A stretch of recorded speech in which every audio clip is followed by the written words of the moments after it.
Welcome to all student. जैसा कि हम बायोलॉजिकल क्लासिफिकेशन में फंगस किंगडम के बारे में स्टडी कर रहे हैं, आज ही हमारा लेक्चर नंबर ये हमारा 18 है। तो मतलब हमने लेक्चर नंबर 17 तक we have studied the variety of keywords and related to their applications. हमने वैरायटी ऑफ कीवर्ड्स पढ़े हैं। इतने कीवर्ड्स हैं कि अगर आप उनको एक प्लेस में रखेंगे ना, अगर आप नोट करेंगे सभी पेपर में अभी तक हमने क्या क्या कीवर्ड्स पढ़े, सो आपके कम से कम 2 पेज तो फिल हो जाएंगे, इतने कीवर्ड्स आपने पढ़े हैं।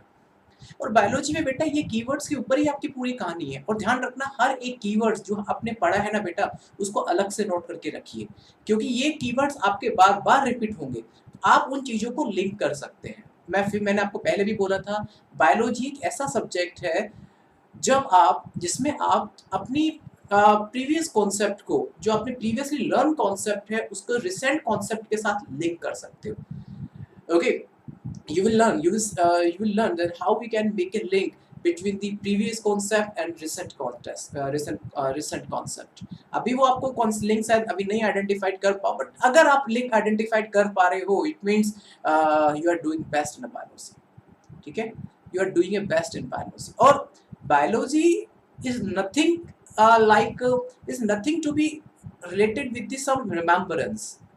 ओके, बायोलॉजी को लोग आज भी समझते हैं याद करने वाला सब्जेक्ट है। It is like the pure mistake of all those person who feel that this subject related to only remembrance. First of all, this is a pure mistake, this a pure misconception of all those person. Okay, मैं आपको ऐसे जैसे examples आपके सामने मैं दे सकता हूँ जिसमें आप फील करेंगे कि बायोलॉजी रटने वाला सब्जेक्ट हो ही नहीं सकता।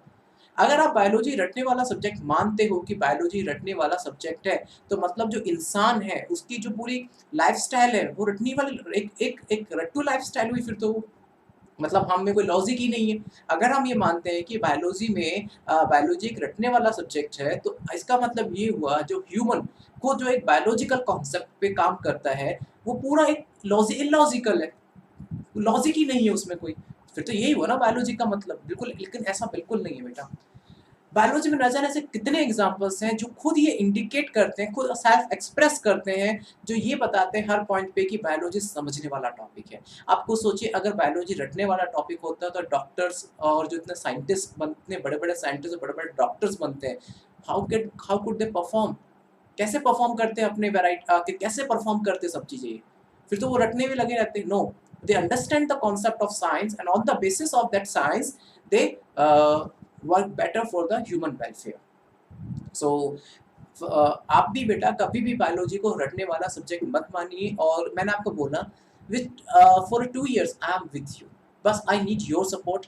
आई am with you for your 2 years, not exactly till 2 years.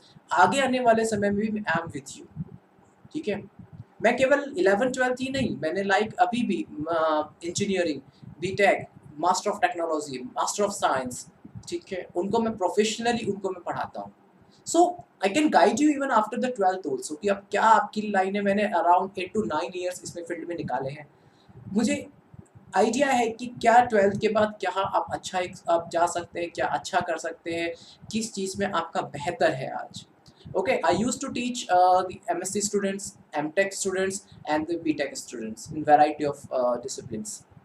आज मुझे पता है कि उनमें कमी क्या है। उनमें कमी है कि उनकी 11th और 12th के कॉन्सेप्ट ही नहीं है।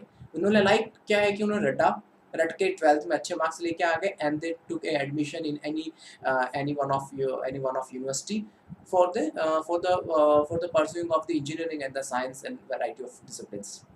लेकिन एटलीस्ट क्या होता है जब वो स्टडी करते हैं ना, क्योंकि ये जो कोर्सेज है प्रोफेशनल कोर्सेज है, just they are like application course. जब आपका फंडामेंटल ही नहीं है, जब आपके फाउंडेशन ही नहीं है, तो बिल्डिंग कैसे बनाओगे? और यही प्रॉब्लम होता है। आज आप सुनते होंगे कि इंजीनियरिंग करने के बाद में कोई जॉब नहीं है। सुनते होंगे आज आप ये भी देखते होंगे कि बीएससी कर लो, एमएससी कर लो, कोई जॉब ही नहीं है। बी फार्मा कर लो, एम फार्मा कर लो, कोई जॉब ही नहीं मिल रहा है। मतलब मैं इन कोर्सेज के बारे में बात कर रहा हूँ जो आप सुनते होंगे नॉर्मली कि इन कोर्सेज को कर लो, आज कोई जॉब ही नहीं है। क्यों ये जॉब नहीं है? कभी आपने सोचा क्या कंपनीज बंद हो गई है? क्या कंपनीज बंद हो गई हैं? या फिर उनकी जो रिक्रूटमेंट है, जो या उनके पास प्रोजेक्ट नहीं आ रहे हैं जिसके लिए उन्हें रिक्रूटमेंट करना है? ऐसा कुछ नहीं है।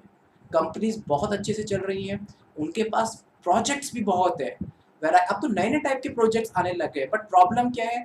प्रॉब्लम है उस पर्सन में जिस पर्सन को रिक्रूट करना है, जिस actually like for an example as a recruiter, मैं मान के चलो मैं कंपनी का रिक्रूटर हूँ, मुझे रिक्रूट करना है, ठीक है, तो ऑब्वियस सी बात है मेरी डिमांड होगी कि मैं किसी अच्छे बच्चे को सेलेक्ट करूँ। आज वो अच्छा बच्चा ही नहीं मिल पाता है, और उसका ना मिलने का रीज़न ये है, सबसे पहला रीज़न, आज इतने ज़्यादा कॉलेजेस ओपन हो चुके हैं, इतने ज़्यादा मास में कॉलेज ओपन हो रहे हैं, लाइक उनको एब्सॉर्ब, लाइक कहने का मतलब है कि वो उतनी क्वालिटी कभी निकाल ही नहीं पा रहे। आफ्टर द 3 ईयर और 4 ईयर्स ऑफ कोर्स, ठीक है, 3 ईयर और 4 ईयर्स ऑफ कोर्स, वो क्वालिटी नहीं निकाल पाते, वो क्वालिटी नहीं जनरेट कर पाते, और होता है क्या है कि वो जैसे ही पास हुए मार्केट में एब्सॉर्ब ही नहीं हो पाते, क्योंकि वो क्वालिटी नहीं है कि जो एक कंपनी उनको एब्सॉर्ब कर सके। एक तो बड़ी प्रॉब्लम ये है। दूसरी प्रॉब्लम एक तो ये हो गई यूनिवर्सिटी कॉलेज साइड से कि इतने मास में ओपन हो गए हैं कि लाइक वो क्वालिटी ही नहीं। आप सोचिए जिसके 12th में 40% मार्क्स हैं वो भी इंजीनियर बन रहा है। मैं ये नहीं कहता कि जिसके 12th में कम परसेंट है वो इंजीनियरिंग नहीं कर सकता, एमबीबीएस नहीं कर सकता है अगर उसमें समझ आ जाए तो। मैंने ऐसे ऐसे इंजीनियर्स पढ़ाए हैं जिनको इंजीनियरिंग की स्पेलिंग लिखनी नहीं आती 4 साल तक के बाद भी, सोचिए, लेकिन वो इंजीनियर है आज। मुझे खुद को डाउट होता है, खुद को लाइक अच्छा नहीं लगता कि मैंने ऐसे प्रोडक्ट भी बनाए हैं जो पास आउट होने के बाद में इंजीनियरिंग की ढंग से स्पेलिंग नहीं लिख सकते। सोचिए, मुझे खुद को अपने बहुत दुख होता है ये चीज़ को देख के। अब होता है क्या प्रॉब्लम कि अब ऐसा मास आता है, जब ऐसा ऐसा मास जब मार्केट में आता है तो अब हम कहते हैं कि जॉब नहीं है, ये नहीं है, फिर हम गवर्नमेंट्स को बोलते हैं कि जॉब नहीं क्रिएट कर रहे हैं, अनएम्प्लॉयमेंट बढ़ता जा रहा है। सबसे पहला इम्प्रूवमेंट तो उन फाउंडेशन लेवल पे होना चाहिए, क्योंकि जिन बच्चों को आज मैं पढ़ाता हूँ, जैसे साइंस के, इंजीनियरिंग के स्टूडेंट्स को जो मैं पढ़ाता हूँ, उनमें 11th-12th का कोई बेस ही नहीं है। दे आर जस्ट क्लियर, बिल्कुल, मतलब ऐसा लगता है कि 10th के बाद सीधा इंजीनियरिंग में एडमिशन ले लिया, 11th तक पढ़ी ही नहीं, इस लेवल तक के बच्चे आते हैं। सोचिए MSc pass out student pH को डिफाइन नहीं कर सकते, ये कंडीशन है तो कौन जॉब देगा बेटा। सो अल्टीमेटली बस मैं इतना ही कहना चाहता हूँ कि आज आप जिस लेवल पे हैं ना, यहाँ से आप अपने फ्यूचर को बना सकते हैं। एक बार 11th-12th निकल गया, उसके बाद फ्यूचर को बनने में बड़ी परेशानियाँ होती हैं। आज जो लोग समस्या फ़ील करते हैं, ये कुछ नहीं है, सिर्फ़ 11th-12th की प्रॉब्लम है। जो जिस चीज़ को लोग मज़ाक में निकाल देते हैं, वही चीज़ उनके सामने टिपिकल बन के आती है, ठीक है? आज आपके सामने बेहतर समय है, इसको अच्छे से उपयोग कीजिए, अच्छे से यूटिलाइज़ कीजिए, otherwise same problem you will feel as other persons are feeling. चलिए, जैसा कि हमने फंगाई किंगडम के अंदर रिप्रोडक्शन के बारे में हम स्टडी कर रहे थे, तो सबसे पहले हमने देखा था कि इसमें 3 टाइप के रिप्रोडक्शन होते हैं, vegetative reproduction, asexual reproduction and sexual reproduction. Vegetative and asexual reproduction हमेशा फेवरेबल कंडीशंस में किया जाता है, लेकिन ओनली सेक्सुअल रिप्रोडक्शन ये एडवर्स कंडीशंस में करते हैं। जब इनको लगता है कि इनका टाइम पीरियड अब इनका जो टाइम पीरियड है, आसपास का जो इन्वायरमेंट है, it not suitable for them, so in on that situation they grow they grow sexually, otherwise they generally perform asexually and the vegetative reproduction। In vegetative reproduction में generally क्या होता है, किसी भी हाइफी का एक पार्ट कट के अलग हो जाता है and that fragmented part form a new hyphae. Clear? 3 type के आपके वेजिटेटिव रिप्रोडक्शन होते हैं, फ्रेगमेंटेशन, फ्यूजन एंड बडिंग, जिसमें से हमने फ्रेगमेंटेशन स्टडी कर लिया था, ठीक है। अब हम स्टडी करेंगे बडिंग के बारे में। बडिंग क्या होता है? It is mostly occur in east, जो आपकी यूनिसेलुलर फंगस होती है। This is unicellular fungus, but ध्यान रखना, फिर मैं अगेन बोल रहा हूँ, प्रोटिस्टा किंगडम में मत डाल देना, ये हायर लेवल का फंगस है, इसलिए ये फंगस किंगडम के अंदर ही आता है, ठीक है। बड फॉर्मेशन क्या होता है कि जो पहले आपको मैं एनिमेशन दिखाता हूँ। देखिए, मैंने आपको बताया था यूनिसेलुलर होता है। अब जो यूनिसेलुलर होता है उसमें बड के थ्रू इसमें फ्रेगमेंटेशन होता है, बड के थ्रू इसमें वेजिटेटिव रिप्रोडक्शन होता है। कैसे? For an example, this is yeast cell, ये ईस्ट सेल है, ठीक है। इसको वेजिटेटिवली इसमें रिप्रोड्यूस होना है, ठीक है। तो कैसे करेंगे? ये अपने जो इसके अपने जो कॉर्नर होता है ना, मतलब टिप, उससे ऐसे बड बनती है, मतलब इस तरह की एक के ऊपर एक नई सेल्स बनती है, एक के ऊपर एक नई सेल्स बनती है। और मैंने बताया था जब ड्यूरिंग द रिप्रोडक्शन ये बड फॉर्मेशन कहते हैं, मतलब इसके जो कॉर्नर है उसके ऊपर एक नई सेल बनती है, इसके टिप पे एक नई सेल बनती है, इसके टिप पे एक नई सेल बनती है, which is called the bud formation. And अब क्या होता है कि जब कोई इसको, अब in case for an example, कभी आप स्लाइड में अगर ईस्ट को देखते हैं, और बाय द वे उस स्लाइड में अगर जैसे आपने कोई सैंपल लिया और आप ईस्ट की स्टडी कर रहे हो माइक्रोस्कोप में, और गलती से आपने इस वाले पार्ट, ये वाला पार्ट आपकी स्लाइड में आ गया, गलती से बाय मिस्टेक अगर आपको ये वाला पार्ट आपको स्लाइड में दिख गया, तो आपको क्या दिखेगा? आपको वो लिखेगा कि एक सेल के ऊपर 2-3 सेल से आपस में जुड़ी हुई है, तो आपको क्या लगेगा कि एक सेल के ऊपर 2-3 सेल है, तो ये ऐसा लगेगा कि इसे अब इसमें एक सिंगल सेल होती है। अब सिंगल सेल रियल में तो एक ही सिंगल सेल होती है, तो एक ही सेल होगी तो मतलब एक ही हाइफी है। अब जब हाइफी एक है, तो फिर भैया माइसीलियम तो बनेगा ही नहीं, क्योंकि माइसीलियम बनता है बहुत सारी हाइफी आपस में एक-दूसरे से इंटरवोवन हो जाती है। लेकिन जब आपको गलती से अगर आपको स्लाइड में ये स्ट्रक्चर दिख जाए, रिप्रोडक्शन वाला स्ट्रक्चर आपको दिख जाए, तो आपको वो नहीं लगेगा कि ये सिंगल सेल है, आपको लगेगा कि बहुत सारी सेल्स आपस में अटैच्ड हैं। तो आपको लगेगा सूडो माइसीलियम है, क्योंकि मतलब माइसीलियम जैसा है, बट ये माइसीलियम नहीं है। होता है क्या है कि इसका एक बर्ड अलग हो जाता है और अलग होने के बाद में एक पूरी सेल का फॉर्मेशन करता है, जिसे ही बडिंग फॉर्मेशन कहते हैं। मतलब एक सिंगल सेल है, उसके टिप के ऊपर ऐसे, टिप के ऊपर एक दूसरी ईस्ट सेल, फिर दूसरी ईस्ट सेल के टिप के तीसरी ईस्ट सेल, फिर तीसरी ईस्ट सेल के टिप पे चौथी yeast cell. Okay, after some time they get separate and the separated yeast cell form a new yeast cell. ठीक है, देख लीजिए मैंने आपको जो लिखा है, फिर मैं आपको दिखा देता हूँ। Bud formation occur from one point of yeast. Further this bud separate from a mother cell, मतलब parent cell से separate हो जाती है, and that separated bud convert into a mature hyphae. ठीक है। Now the asexual reproduction. देखिए asexual reproduction is a type of reproduction which does not involve the fusion of gamete. ठीक है, इसमें क्या होगा, कोई पर्टिकुलर स्पोर होगा, वो स्पोर ही विदाउट एक स्पोर निकलेगा और वो स्पोर बिना किसी दूसरे फ्यूज स्पोर के कांटेक्ट में आए उस एक स्पोर से ही पूरी आईफी को बना देगा। तो इसलिए मतलब अगर एक स्पोर से एक एसेक्सुअल स्पोर से किसी अगर दूसरे हाइफी का फॉर्मेशन होता है, तो क्या होगा, उसमें जेनेटिक जो वेरिएशंस होंगे नहीं होंगे। जेनेटिक वेरिएशंस क्यों नहीं होंगे? क्योंकि जेनेटिक वेरिएशन जब होते हैं जब सेक्सुअल रिप्रोडक्शन होता है। जैसे कि हम में जेनेटिक वेरिएशंस है, क्योंकि हमारे पूरे कंप्लीट स्ट्रक्चर ना मदर से मिलता है ना फादर से मिलता है। 50-50 कैरेक्टर्स आते हैं, ओके, अपने 50-50 कैरेक्टर्स आते हैं उनके सन या डॉटर में। लेकिन ये सेक्सुअल रिप्रोडक्शन है जिसमें एक स्पोर निकला और उस स्पोर ने पूरी हाइफी बना दी, तो उसे एसेक्सुअल रिप्रोडक्शन कहते हैं। ओके, ये भी स्पोर्स के थ्रू होता है, तो उसमें स्पोर कॉनिडिया, स्पोरेंजियोस्पोर और जूस्पोर्स होते हैं। मैंने आपको बता दिया था। अब हम अब पढ़ते हैं हर एक स्पोर के बारे में। सबसे पहले conidia spore. Sorry, they are asexually produce spore and exogenously present on the tip of conidiospore. जैसे क्या होता है, बेसिकली एक जो हाइफी होती है, उस हाइफी के ऊपर इस हाइफी के ऊपर एक छोटा सा एक्सट्रैक्टेड पार्ट निकलता है जिसको हम कॉनिडियोपोर कहते हैं। उस कॉनिडियोपोर में आपके कॉनिडिया प्रेजेंट होते हैं, मतलब स्पोर प्रेजेंट होते हैं। The conidiospore are present at the tip of hyphae, मतलब जो हाइपी के टिप के ऊपर कॉनिडियोपोर प्रेजेंट होते हैं। Okay, they are a non motile spore aplanospore, मतलब जो आपके कहने का मतलब है, जो कॉनिडिया होते हैं बेटा, ये कॉनिडिया मोटाइल नहीं होते हैं, और नॉन मोटाइल स्पोर को हम एप्लोस्पोर कहते हैं।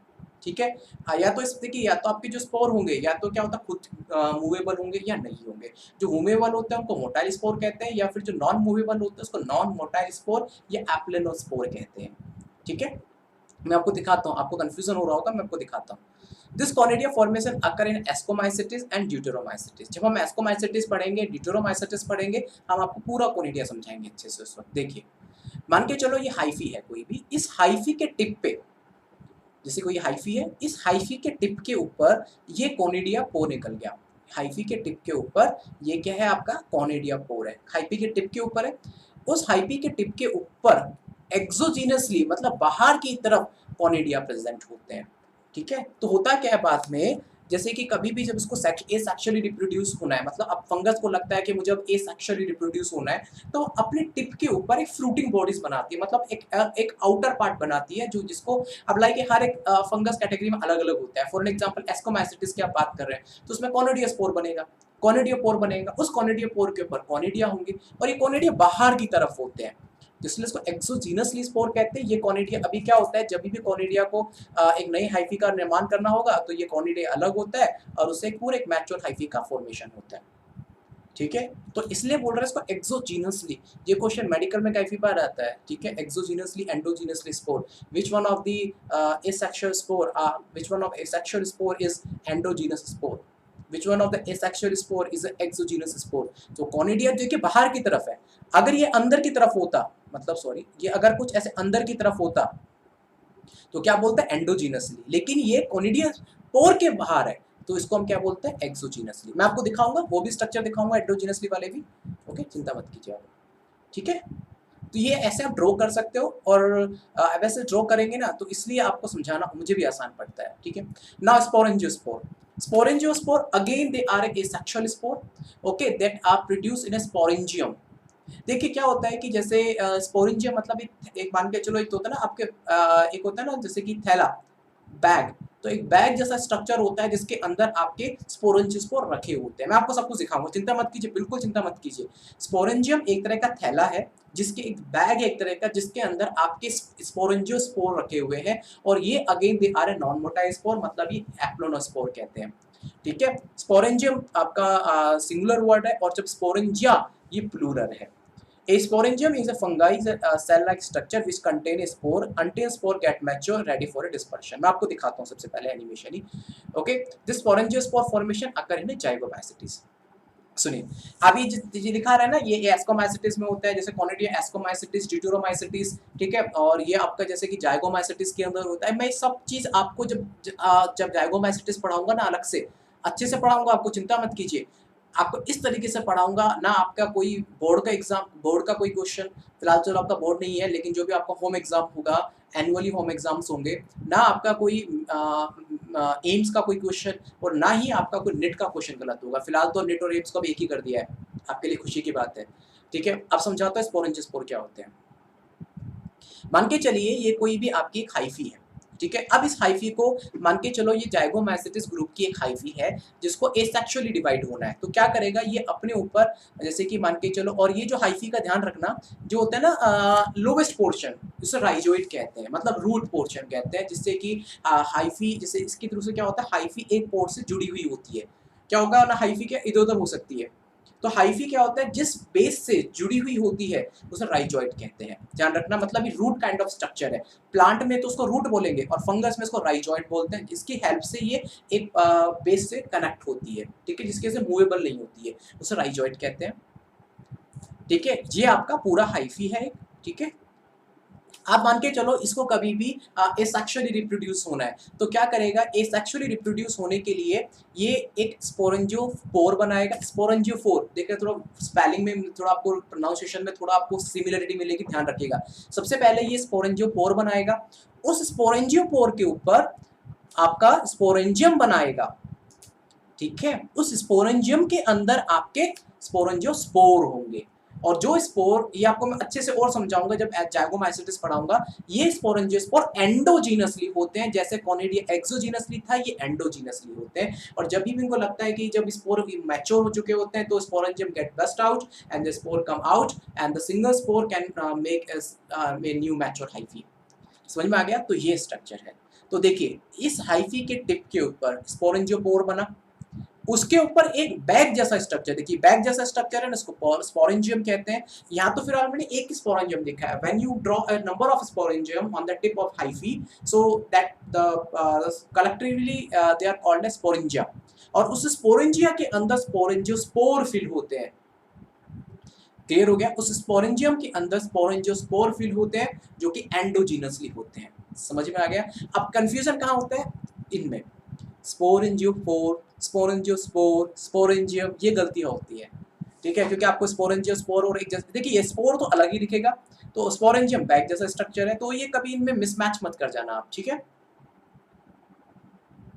अब जूस्पोर, जो कि आपका next kind of asexual spore है, ठीक है। A zoospore is a motile asexual spore. ध्यान रखना, अकेला जूस्पोर मोटाइल है, इसके अलावा आपके कॉनिडिया और आपके जो स्पोरेंजियोस्पोर है वो नॉन मोटाइल एप्लोनोस्पोर है। नॉन मोटाइल को एप्लोनोस्पोर भी बोला जाता है, just keep in your mind always. Zoospore is a motile asexual spore है and use a flagellum for a locomotion, ठीक है। अगर आप बुक में स्ट्रक्चर देखेंगे ना, बुक में क्या होता है कि इस तरह से एनिमेशन तो बुक में बनाएंगे नहीं, वो क्या होता है कि जो उनको जो रियल स्लाइड्स के पिक्चर्स होते हैं, जो रियलिस्टिक पिक्चर्स होते हैं, वो डाल देते हैं। आप बुक में देखें रियलिस्टिक पिक्चर्स होंगे, और रियलिस्टिक पिक्चर्स क्या समझ नहीं आते, क्योंकि आपको नहीं पता कौन सी चीज़ कहाँ से आ रही है। इसलिए when I draw animation, so like it would be easy to understand you. Okay, this zoospore are all called the swarm spore. Swarm इसलिए बोलते हैं क्योंकि इस जू स्पोर के ऊपर फ्लैजेला होते हैं जिसकी वजह से स्विम करते हुए मूव कर सकते हैं, इसलिए इसको स्वाम स्पोर भी बोला जाता है। ए जू sporangium is a sexual structure जिसके अंदर जू स्पोर डेवलप होते हैं। जैसे कि देखिए, आप ध्यान रखिए, जैसे देखिए सब जगह अलग अलग होगा। कॉनिडिया में क्या था, कॉनिडियोपोर थे, जिसके अंदर क्या था आपके कॉनिडिया, चलो बाहर की तरफ थे। स्पोरेंजियम के अंदर स्पोरेंजिया जो था, स्पोरेंजियम या स्पोरेंजिया के अंदर स्पोरेंजियोस्पोर थे, जिसके अंदर थैला जैसा स्ट्रक्चर था स्पोरेंजिया, एंड उसके अंदर स्पोरेंजियोस्पोर थे। जूस्पोरेंजियम, ठीक है, आपका जो जूस्पोरेंजियम ऐसा वो जूस्पोर का बैग है, सबका अपना अपना एक बैग है, ठीक है। जैसे कि आप स्पोरेंजियोस्पोर की बात करें तो स्पोरेंजिया उसके लिए बैग है, ठीक है। जूस्पोर की बात करें तो जूस्पोरेंजियम उसके लिए एक बैग है। कोनिडिया की बात करें तो कोनिडियोपोर उसके लिए एक बैग है। तो सबके लिए अलग अलग बैग है। तो जूस्पोरेंजियम स्ट्रक्चर होता है जिसमें जूस्पोर आपके डेवलप होते हैं, और ये होता है आपका फाइकोमाइसिटिस के अंदर, और फाइकोमाइसिटिस में भी ये होता है आपका oomaisitis के अंदर। ओके, डोंट वरी, जब मैं आपको oomaisitis पढ़ाऊंगा ना, फाइकोमाइसिटिस में दो आते हैं, मैंने आपको बताया था, oomaisitis एंड जाइगोमाइसिटिस, ठीक है। तो आपका जो स्पोरेंजियोस्पोर होता है वो बनता है जाइगोमाइसिटिस के अंदर, और फाइकोमाइसिटिस के oomaisitis के अंदर जूस्पोर बनते हैं। चिंता मत कीजिए, जब पढ़ेंगे तो समझा दूंगा आपको। एनिमेशन देखिए, for an example this is your zoosporangium. एक मिनट, for an example this is your zoosporangium, जो कि एक हाइफी के टिप पे बनता है। हाइफी के टिप के ऊपर ही जूस्पोरेंजियम बनता है, जो कि डबल वॉल स्ट्रक्चर होती है। इस डबल वॉल स्ट्रक्चर होती है, इसके अंदर ये जो फिल होते हैं, ये होते हैं आपके जूस्पोर, ये होते हैं आपके जूस्पोर्स, लेकिन ये अनमैच्योर है, ठीक है। ये जूस्पोरेंजियम है, दिख रहा है आपको, ये पूरा पूरा जो डबल वॉल स्ट्रक्चर है ये जूस्पोरेंजियम है। इसके अंदर ये जो आपको गोले गोले गोले दिख रहे हैं ना, ये आपके जूस्पोर हैं, लेकिन फिलहाल ये अनमैच्योर है। लेकिन जैसे ये मैच्योर होते हैं तो इनकी वॉल जो होती है वो डिस्ट्रॉय हो जाती है, मतलब ये जो वॉल होती है डिस्ट्रॉय हो जाती है, और डिस्ट्रॉय होने के बाद में ये जितने भी जो स्पोर होते हैं बाहर आ जाते हैं। देखिए इनमें सबके फ्लैजेला है, दैट्स व्हाई उसको हम सॉम स्पोर भी कहते हैं, और उसको हम जू स्पोर भी कहते हैं, या मोटाइल स्पोर भी कहते हैं। सब में ऐसा ही है कि जब भी हाइफी को ग्रो करना होता है तो अपने ऊपर एक फ्रूटिंग बॉडीज बनाती हैं, जिसके अंदर एक बैग जैसा स्ट्रक्चर होता है, उसके अंदर स्पोर को फिल कर लेती हैं, स्पोर अपने आप आ जाते हैं। ओके, ये स्पोर हैप्लॉइड होते हैं, ध्यान रखना, स्पोर ये हैप्लॉइड होते हैं। देन ये डिस्पर्स होते हैं ड्यूरिंग द मैच्योरेशन, और जूस स्पोर्स बनाते हैं, और ये जूस स्पोर बाद में कंप्लीट हाइफी का फॉर्मेशन कर देता है, ठीक है। अगर आपको फिर भी समझ में नहीं आया, चिंता मत कीजिए, जब हम आज इंडिविजुअल फंगस किंगडम के बारे में पढ़ेंगे, लाइक एस्कोमाइसिटिस, जाइगोमाइसिटिस, ड्यूसरटरोमाइसिटिस, ओमाइसिटिस, जाइगोमाइसिटिस, जब आपको हर चीज समझ में आ जाएगी। The production of new living, sexual reproduction पढ़ते हैं। The production of new living organism by combining the genetic information from a two individual of a different types. Like इसमें like two different gametes from a two different hyphae, okay, either from a two different hyphae of a two different mycelium, or two different hyphae on a same mycelium। दो conditions होती है, या तो दो mycelium के दो hyphae के बीच में, या फिर एक ही माइसीलियम के दो हाइफी के बीच में जेनेटिक कॉम्बिनेशन होता है, जिसको हम जेनेटिक कॉम्बिनेशन होता है, जिसको हम सेक्सुअल रिप्रोडक्शन कहते हैं।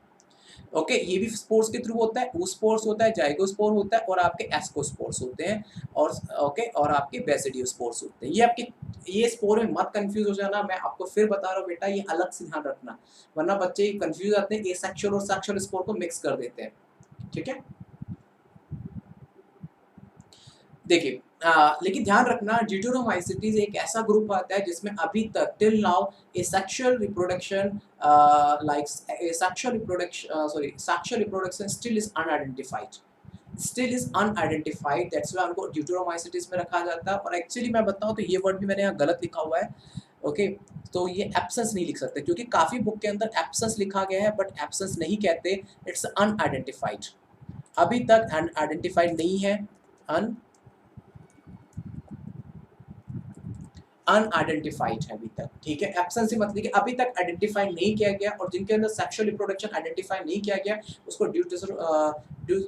ड्यूटेरोमाइसिटिस के अंदर पुट किया गया है। जब इनके अंदर सेक्सुअल रिप्रोडक्शन आइडेंटिफाई हो जाएगा, देन फिर उसको सेक्सुअल, फिर उसको एस्कोमाइसिटिस, फिर आपके जाइगोमाइसिटिस, उनके अंदर पुट कर देंगे जैसी कंडीशंस होंगी, लेकिन फिलहाल इनमें सेक्सुअल रिप्रोडक्शन अनआइडेंटिफाइड है, ठीक है, ध्यान रखिएगा। चलिए, अब कुछ इंपॉर्टेंट वर्ड्स हैं, ध्यान रखिए बेटा। सेक्स ऑर्गन्स, देखिए देखिए जब भी क्या होता है कि लाइक सेक्सुअल रिप्रोडक्शन में क्या होता है, टू डिफरेंट हैप्लॉइड गैमेट के बीच में कांटेक्ट होता है और टू हैप्लॉइड गैमेट्स आपस में कॉन्जुगेट होते हैं और एक जाइगोट, टू एन जाइगोट बनाते हैं। ऐसा ही होता है, नंबर एन हैप्लॉइड आपस में कनेक्ट हुए और टू एन जाइगोट का फॉर्मेशन हुआ, ऐसा ही होता है बेटा। तो सेक्स अब क्या होता है कि ये गैमेट जो होते हैं डेवलप होते हैं सेक्स ऑर्गन्स के अंदर, सेक्स ऑर्गन्स के अंदर ये गैमेट डेवलप होते हैं। तो एक हो गया एक हो गया मेल सेक्स ऑर्गन, एक हो गया फीमेल सेक्स ऑर्गन। तो मेल सेक्स ऑर्गन होगा उसके अंदर मेल गैमेट बनेगा और जो फीमेल सेक्स ऑर्गन होगा उसके अंदर फीमेल गैमेट बनेगा। तो सेक्सुअल रिप्रोडक्शन इनके बारे में भी पढ़ना पड़ेगा। तो सेक्स ऑर्गन जो फंगस के अंदर प्रेजेंट होते हैं उनको हम गैमेटेंजियम कहते हैं। मतलब हर एक फंगस के अंदर जो सेक्सुअली रिप्रोड्यूस करती है उसके अंदर एक गैमेटेंजियम होता है जिसको हम सेक्स ऑर्गन कहते हैं।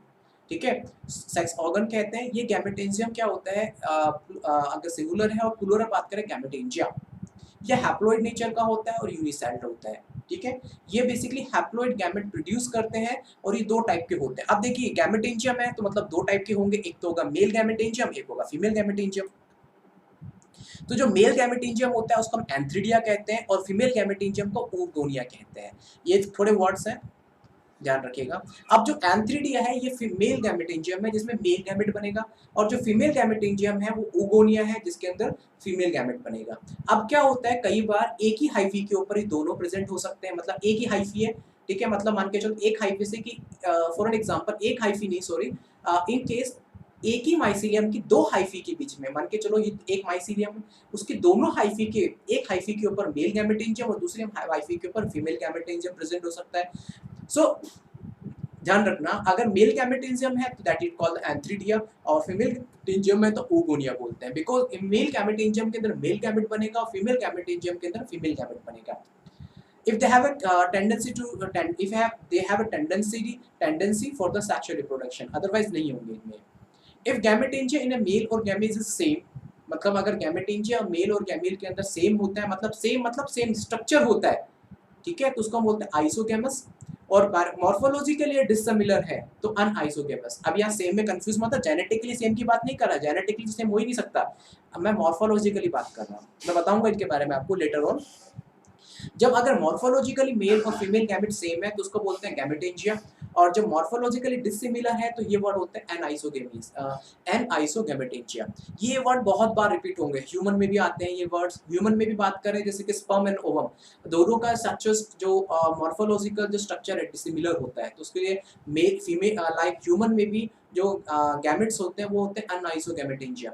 ठीक है, as the gamete are produce in the gametangia, जैसा कि आप पता है कि जो गैमेट्स होते हैं गैमेटेंजिया के अंदर बनते हैं, हमेशा याद रखिएगा। अब कुछ टर्म्स है, ये टर्म्स आपकी रिपीट होंगी जब हम पर्टिकुलरली एस्कोमाइसिटिस इनके ग्रुप के बारे में स्टडी करेंगे, तो ये टर्म्स रिपीटेबली यूज होगी। देख लीजिए बेटा क्या लिखा हुआ है। मोनोसियस फंगाई, मोनोसियस फंगाई होती है अगर मेल और फीमेल ऑर्गन सेम हाइफी या सेम प्लांट के ऊपर प्रेजेंट हो। जब प्लांट किंगडम आता है उसके लिए भी सेम वर्ड है, सेम हाइफी आता है फंगस के लिए तो भी सेम वर्ड है, एल्गी पढ़ोगे जब भी ये सेम वर्ड है। तो हम मोनोसियस प्लांट कहते हैं, मोनोसियस एल्गी कहते हैं, मोनोसियस फंगस कहते हैं, तीनों के लिए मोनोसियस वर्ड आता है। अगर एक ही प्लांट के ऊपर या एक ही फंगस के ऊपर और एक ही एल्गी के थैलस के ऊपर मेल और फीमेल ऑर्गन प्रेजेंट होते हैं तो उसको मोनोसियस फंगस कहते हैं। और अगर डिफरेंट डिफरेंट हाइफी के ऊपर मेल और फीमेल ऑर्गन प्रेजेंट होते हैं, ओके, सो उसको हम डायसियोस फंगस कहते हैं। ठीक है, तो ये दोनों तीनों के लिए आता है। प्लांट में भी ये वर्ड यूज होता है, फंगस में भी सेम वर्ड यूज होता है, एल्गी में भी सेम वर्ड यूज होता है। डायसियोस फंगस हो गया, मोनोसियस फंगस हो गया। अब आता है homothallic fungus. If both of sex organ are on the same thallus, it means sex organ are the genetically similar। अगर सुनिए, अगर ये पर्टिकुलर केस आएगा, हम जब पढ़ेंगे ना एक पर्टिकुलर ग्रुप पढ़ेंगे सारे, तो उसमें केस आएगा अलग से। तो जब अगर सेम थैलस के ऊपर, थैलस क्या होता है, मतलब एक पर्टिकुलर बॉडी, एक पर्टिकुलर बॉडी के ऊपर दोनों सेक्स ऑर्गन प्रेजेंट है, मतलब दोनों सेक्स ऑर्गन प्रेजेंट है, तो इसका मतलब ये हुआ कि दोनों सेक्स ऑर्गन जेनेटिकली सिमिलर है। समझ में आ गया? जैसे एग्जांपल मोनोसिस फंगस, मोनोसिस fungus is a homothallic fungus. क्यों? क्योंकि वो एक ही हाइफी के ऊपर मेल भी है और फीमेल ऑर्गन भी प्रेजेंट है। तो वो जो मोनोसिस फंगस होता है ना, वो होमोथैलिक फंगस होती है। क्यों? क्योंकि क्या होता है कि वो एक ही थैलस के ऊपर प्रेजेंट है, दैट्स व्हाई दोनों जेनेटिकली सिमिलर है। एक होता है हेट्रोथैलिक फंगस, आएगा एक मिनट रुकिए। हेट्रोथैलिक, अगर दोनों sex organ different different thallus मतलब डिफरेंट डिफरेंट आपके डिफरेंट डिफरेंट हाइफी के ऊपर प्रेजेंट है, डिफरेंट डिफरेंट मतलब हाइफी के ऊपर प्रेजेंट, डिफरेंट स्ट्रक्चर के ऊपर प्रेजेंट है, तो उसे बोलते हैं हेट्रोथैलिक फंगस, और genetically unidentified, genetically sorry differentiate होते हैं। अब ये थैलस क्या होता है, पहले अगर आपको कंफ्यूजन हो रहा हो तो मैं बता देता हूँ। थैलस मतलब स्ट्रक्चर होता है, थैलस एक स्ट्रक्चर होता है। थैलस बेसिकली एल्गी के लिए हम यूज करते हैं वर्ड, जो कि एल्गी क्या होता है, प्लांट का ही एक मॉडिफिकेशन है। मतलब कहने का मतलब एल्गी से ही प्लांट बने हैं। प्लांट को आप डिफरेंशिएट कर सकते हैं, मतलब लीफ में, स्टेम में और लाइक रूट के अंदर, लेकिन एल्गी को नहीं कर सकते। Algae itself is the primitive part of the plant, लेकिन आप एल्गी को रूट के अंदर, लीफ के अंदर, स्टेम के अंदर डिफरेंशिएट नहीं कर सकते, वो सब उसके अंदर ही होता है, तो उसको पूरे स्ट्रक्चर को थैलस बोलते हैं। अब कहने का मतलब है, अगर हम डिफरेंट थैलस की बात कर रहे हैं, मतलब ये डिफरेंट डिफरेंट डिफरेंट फंगस की बात कर रहे हैं यहाँ पे हम, ठीक है। डिफरेंट डिफरेंट मतलब एक माइसीलियम अलग हो गया, दूसरा माइसीलियम अलग हो गया, तो माइसीलियम अलग अलग है, समझ में आ गया। या फिर आप या फिर उसके हाइफी अलग अलग होंगे, मतलब दो डिफरेंट माइसीलियम की दो डिफरेंट हाइफी होंगे, ठीक है। कहने का मतलब आप इतना समझिए, माइस पूरा फंगस ही अलग है। ऐसा नहीं कि एक ही फंगस के ऊपर दो हाइफी हैं उसके बारे में बात कर रहे हैं, नहीं, पूरे एक हाइफी, एक थैलस ये, एक माइसीलियम ये, एक माइसीलियम ये, ठीक है। या तो दो स्ट्रक्चर हो सकते हैं, मतलब या तो एक थैलस है, एक थैलस है, उसके ऊपर एक थैलस है, मतलब एक माइसीलियम है, एक हाइफी ये, दूसरा हाइफी ये। तो या तो क्या होगा, अगर आपके सेक्सुअल ऑर्गन्स एक अलग अलग प्रेजेंट, एक ही हाइफी के एक पे मेल प्रेजेंट है, एक पे फीमेल प्रेजेंट है, मतलब है पूरा एक ही माइसीलियम, लेकिन उसके एक हाइफी के ऊपर मेल, एक दूसरी हाइफी के ऊपर फीमेल प्रेजेंट है। सो इन सच सिचुएशन मेल और फीमेल दोनों प्रेजेंट है, तो उस केस में उसको हम क्या बोलते हैं, होमोथैलिक फंगस बोल सकते हो, या फिर मोनोसिस फंगस बोल सकते हो। नाउ अब दूसरी कंडीशंस में आते हैं, मतलब यहाँ पे एक ये माइसीलियम है, एक दूसरा ये माइसीलियम है, मेल इसके ऊपर प्रेजेंट है, फीमेल इसके ऊपर प्रेजेंट है, इसको हम हेट्रोथैलिक फंगस बोलते हैं, या फिर डायोसिस फंगस बोलते हैं, ओके। अब इन केस लाइक ये जो सेक्सुअल डिफरेंशिएट फंगस है, ये अगर आपको अभी समझ में नहीं आएगा तो इसलिए मैं आपसे बाद में डिस्कस करता हूँ, क्योंकि बहुत चीजें फिर आपको कंफ्यूज कर जाएंगी। सेक्स ऑर्गन्स मॉर्फोलॉजिकली सेम है बट सेक्सुअली डिफरेंशिएट है, तो उसको हम प्लस और माइनस से शो करते हैं। ये लाइन आपको अभी समझ में नहीं आएगी, और अभी मैं आपको समझा भी नहीं पाऊंगा, कि जब तक मैं उसका पूरा स्टार्टिंग से ना समझाऊं अभी आपको समझ में नहीं आएगा। ये आपको जब समझ में आएगा जब हम इंडिविजुअल ग्रुप के बारे में स्टडी करेंगे। तो फिलहाल अभी इतना समझिए, मोनोसियस फंगस, डायसियस फंगस, और लाइक आपका homothallic fungus and heterothallic fungus, ठीक है। बस इतना ही समझिएगा। अभी इसके अलावा ऐसे भी अगर आपको ये भी समझ में नहीं आते हैं, तो हम जब वन बाय वन हर एक किंगडम के बारे में, हर एक ग्रुप के बारे में स्टडी करेंगे, जब आपको समझ में आ जाएगा, चिंता की कोई बात नहीं है। चलो ठीक है, आज के लिए इतना ही है। फिर भी मैं अगेन आपको बताता हूँ, monoecious, dioecious, homothallic fungus, heterothallic fungus, हम जब देखेंगे ना कि कहाँ कहाँ क्या होता है, जब आपको अच्छे से समझ में आएगा कि सेक्सुअली डिफरेंशिएट फंगस क्या होता है। अभी आप इन टर्म्स को जिस मैंने बताया है नहीं समझ में आया, कोई दिक्कत वाली बात नहीं। अभी मैं समझाऊंगा भी ना तो भी आपको भी समझ में नहीं आएगा, क्योंकि क्या है कि मुझे फिर ज़्यादा डेप्थ में जाना पड़ेगा, और वो डेप्थ आपको भी समझ में नहीं आएगी, क्योंकि मैंने समझाई नहीं है।